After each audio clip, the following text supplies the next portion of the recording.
Well, I'm formally announcing that after our meeting today, I'm filing formally for asylum here at the Netherlands. As soon as my application of asylum is received, I do have the rights to non-refoulement.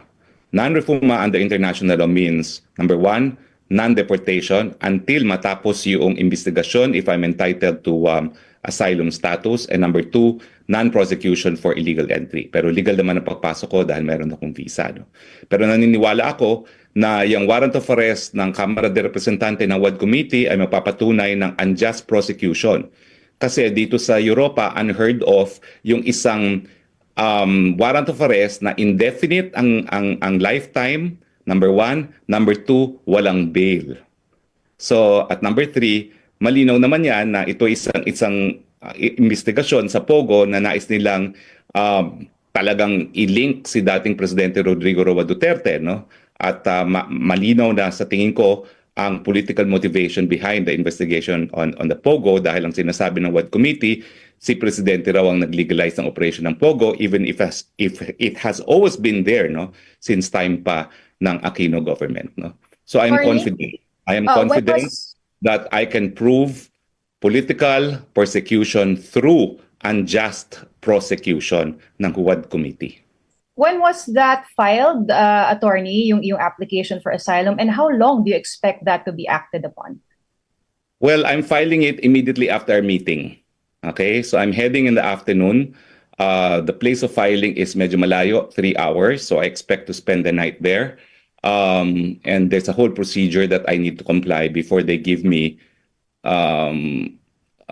proof that I am an asylum seeker and a temporary residence in the Netherlands as soon as they receive my application for asylum. Okay. You came from ano pong korte? I'm sorry? Sa Dutch courts po ito? Hindi. It's just parang counterpart of the Commission on Immigration and Deportation. Ang tawag nila Dubai, INS. attorney. Ano pong tawag, sir? Ano pong tawag? INS ang tawag, INS.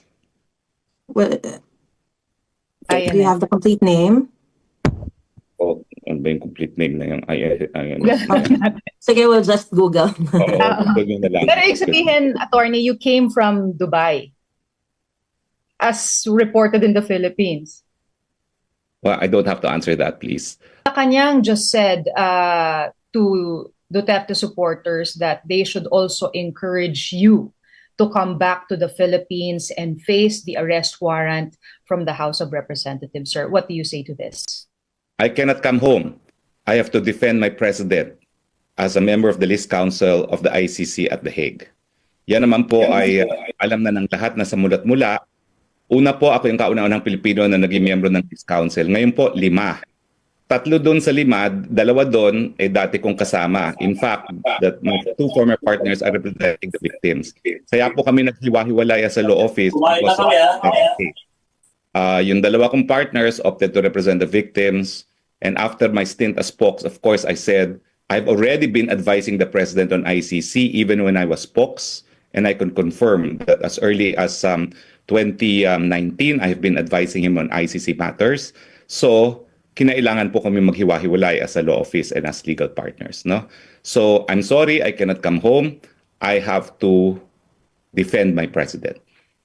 And as a follow-up to that, lang, no, my question, are you saying, attorney, that you are willing to face the case after this entire thing?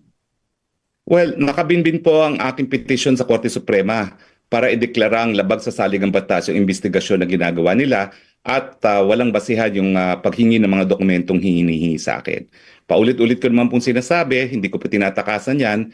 Inaasahan ko naman po na magdedesisyon ng Korte Suprema at susunod tayo sa desisyon ng Korte Suprema. Ulitin ko po fake news po yung sinasabi nilang pugante ako dahil ang pugante po ay tumatakas sa isang arrest warrant na inisyu ng isang hukuman.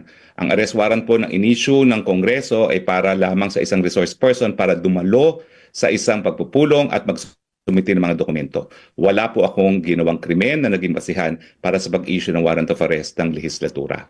And before ko po ipasa kay Gretchen, I think she has a question. My final question is how the Vice President is also reacting to updates at home regarding additional names na involved daw sa reimbursement ng funds ng OVP? I've not had any opportunity to confer with her on this matter, pero consistent naman ang sinasabi niya, no? 125 in intelligence funds cannot be discussed publicly at nag-issue na po na ang qualified opinion ng COA. So ibig sabihin, everything was above board. Okay. Attorney, paano po kung mag-file ng extradition request ang Pilipinas para kayo po ay mapauwi? Well, I'm formally announcing that after our meeting today, I'm filing formally for asylum here at the Netherlands. As soon as my application of asylum is received, I do have the rights to non-refoulement. Non-refoulement under international law means, number one, non-deportation until matapos yung investigasyon if I'm entitled to asylum status, and number two, non-prosecution for illegal entry. Pero legal naman ang pagpasok ko dahil meron akong visa. No?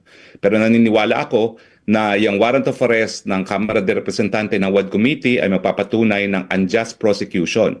Kasi dito sa Europa, unheard of yung isang warrant of arrest na indefinite ang lifetime, number one. Number two, walang bail. So, at number three, malinaw naman yan na ito isang investigasyon sa Pogo na nais nilang talagang i-link si dating Presidente Rodrigo Roa Duterte, no? At malinaw na sa tingin ko ang political motivation behind the investigation on the Pogo dahil ang sinasabi ng WAD Committee, si Presidente raw ang nag-legalize ng operation ng Pogo even if it has always been there, no, since time pa ng Aquino government, no. So I am confident. I am confident that I can prove political persecution through unjust prosecution ng WAD Committee. When was that filed, attorney, yung application for asylum, and how long do you expect that to be acted upon? Well, I'm filing it immediately after our meeting. Okay, so I'm heading in the afternoon. The place of filing is medyo malayo, 3 hours, so I expect to spend the night there.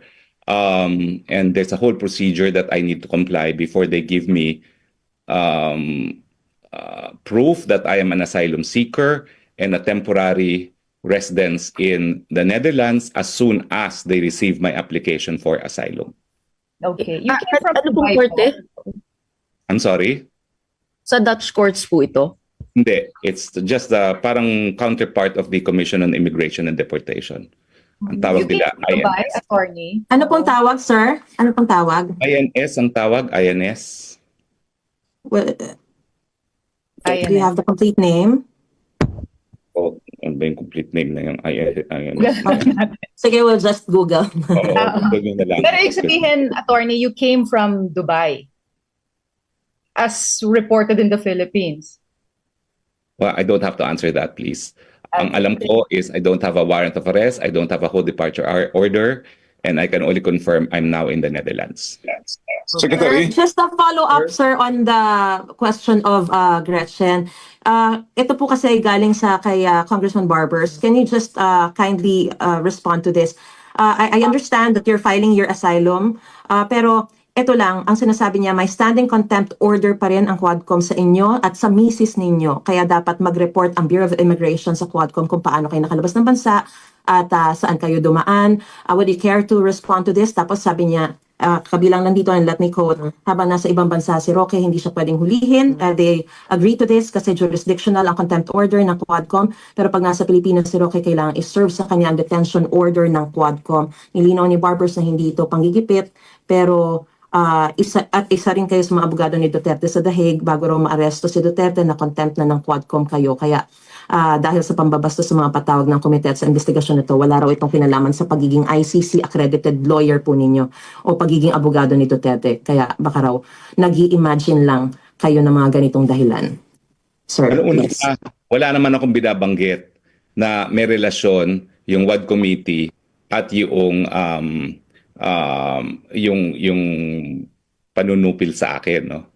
But the reality is, sa mulat mula, alam nyo naman lahat na iilang Pilipino lang ang nasa list council ng ICC. At alam nyo namang naroon ako. Pangalawa, sa mulat mula, ako po'y spokesperson pa.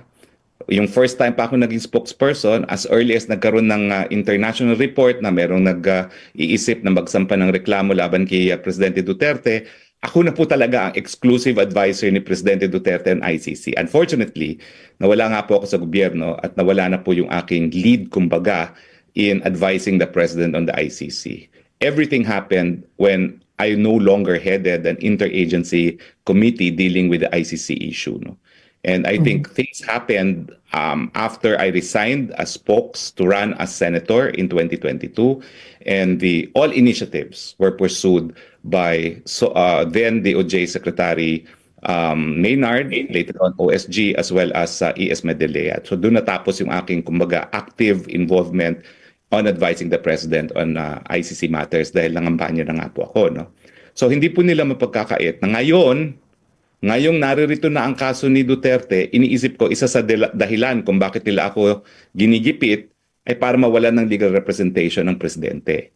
Now, totoo po na marami namang nasa list council. Pero wala na pong ibang list council member siguro na pamilyar sa Batas Pilipinas, Batas International, at yung political context ng pagsasampa ng kaso ito.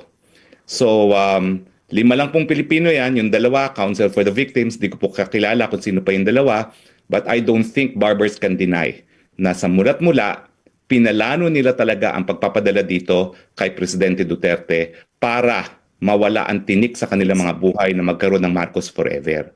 Kung matatandaan nyo po July of 2022, nag-briefing kami sa Malacanang. Pinabayad ko si Presidente Duterte ng 20 pesos para hindi ako makapagsalita sa labas kung anong pinag-usapan. Pero alam naman po natin yan tungkol sa ICC yan. At sinabi niya, hindi makikipagtulungan. Pero as early as August, meron ng kontrang statement si Justice Secretary Remulla as relayed to me by Reuters. In fact, it was not featured prominently in the Philippine media, and it was Reuters that asked me to comment. Abay, iba na po sinasabi, mere 1 month after the President declared that we will not cooperate. At alam niyo naman yung sinabi na ni Secretary Remulla, which is now consistently what he has been saying, that pag nagkaroon daw ng red notice, they have to cooperate, which is of course not true.